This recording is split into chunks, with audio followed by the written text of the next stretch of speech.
Сәлем достар, бүгін үй жағдайында осындай дәмі өте керемет болып шығатын балалықтың бал дәмі осындай коржықтарымызды жасаудың рецептісі керек болатын болса, менің видеомды соңына дейін көріп тамашалаңыздар достар. Өте нәзік, өте дәмді болып шығатын балаларыңызға, отбасыларыңызға ұнары сөзсіз достар.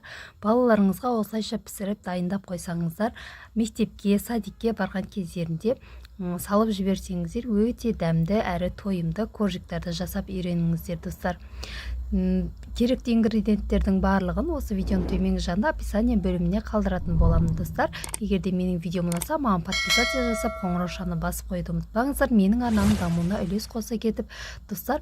Егер де видеом ұнаған болса, маған лайк басып және пікір қалдырып комментарий жазып қойды ұмытпаңыздар достар.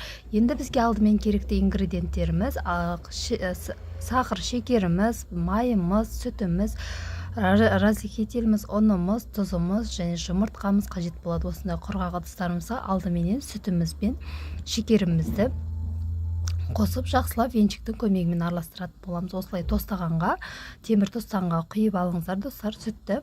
Сосын үстінен осындай шекерімізді, қанттарымызды салсақ болады достар. Осыларды салып жақсылап венчиктің көмегімен араластырып алатын боламыз достар. Мен үйде қантты көп адам пайдаланбағаннан кейін осылай салып, осы затыма сетіп тастадым достар. Барлығына қант болмаса да шекер қоса бересіздер. Осылайша барлығын араластырып, газымызге қойып, қаттырақ отқа қойып достар. Барлығын осылай венчикпен екеуін араластырып алатын боламыз. Шекеріміз ерігенше араластыратын боламыз. Осы массамызды жақсылап дайындап, ерітіп және суытуға қойып қоятын боламыз болғаннан кейін. Достар, менің инста парақшама да тіркеліп қойды ұмытпаңыздар. Инста парақшам ютубтың осы видеомның төменгі жағында көрініп тұр достар. Сол ютуб инста парақшама тіркеліп қойды ұмытпаңыздар достар. Міне достар, мен барлығын араластырып дайындап суытуға қойып қойдым. Енді алдымен құрғақ ыдысымызға осылайша сары майымызды, сливочный майымызды салып, осылай екі жұмыртқамызды жарып салып аламыз және екеуін жақсылап венчиктің көмегімен араластырып алатын боламыз достар.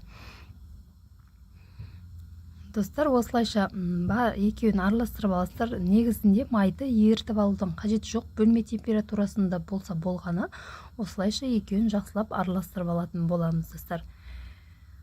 Венчиктің көмегімен не болмаса шанышқының көмегімен араластырсаңыздар да болады. Осылай майымыз бен жұмыртқамыз жақсылап араластырып, енді үстіне жаңағы дайындаған массамызды, жұмыртқамен сүтімізді, шекермен сүтімізді құйып алатын боламыз дайындаған. Осындай бізде масса дайын болады достар. Енді осы массамыздың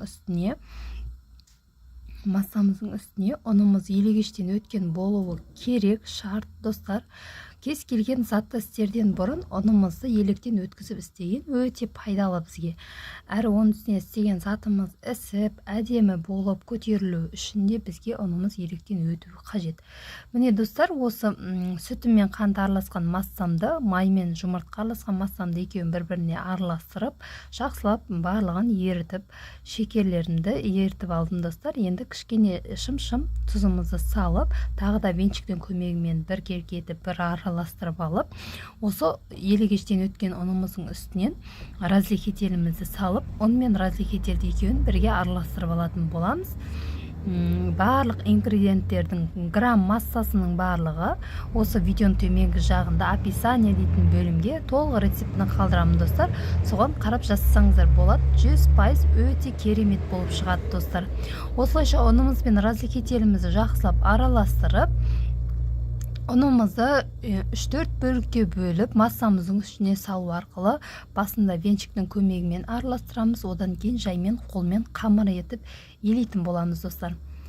Міне жақсылап ұнымызды бірінші бөлігін салып алдым, венчиктің көмегімен жақсылап осылайша араластырып алатын боламын достар. Жақсылап міне араластырып, оның үстінен тағы да ұнымыздың жарты бөлігін салып араластыратын боламын. Екінші бөлігін осылай венчигімізді алып, енді әрі қарай қолымызбен жұмсақ етіп қамыр елейтін боламыз достар. Әр қайсымызға керекті ұндың массасы әртүрлі болады. Мен көрсеткен граммдардан мүмкін 100 грамм артық, не болмаса 100 грамм кем болуы мүмкін достар. Мен дәл осындай қамыр елеп аласыздар достар. Онда керегінше осылай салып.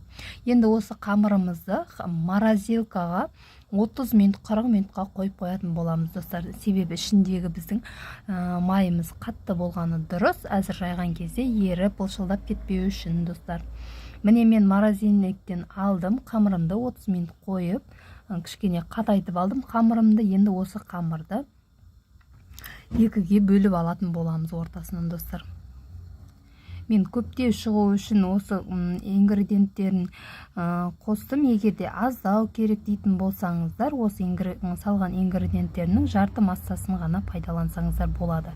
Дәл осындай етіп 2 зуала қамыр елеп, осы қамырларында енді жақсылап жайып алатын боламын. Және осыған жүрек, коржиктің өзінің әдемі гүл сияқты нелері болатын болса, осылай формалар болатын болса, сондай местесеңіздер болады. Менде ондай форма болмағасын кішкене ғана кесемен осылайша барлығын дөңгелек етіп пішінге келтіріп алдым достар. Енді пергамент төселген листімізге осылайша коржиктарымызды қойып, қалған қамырларды тағы да жинап алып, субала жасап, тағы да қамырды жайып алатын боламыз достар. Субала қылып, тағы да қамырымызды жайып, тағы да дөңгелек етіп алатын боламыз. Міне достар, мен коржиктарымды осылайша барлығын істеп алатын болам. Және осының үстінен жұмыртқамыздың сарысын жағып, әсел пешімізге 200 градуста 20 минут 30 минутқа қойып пісіріп алатын боламыз достар.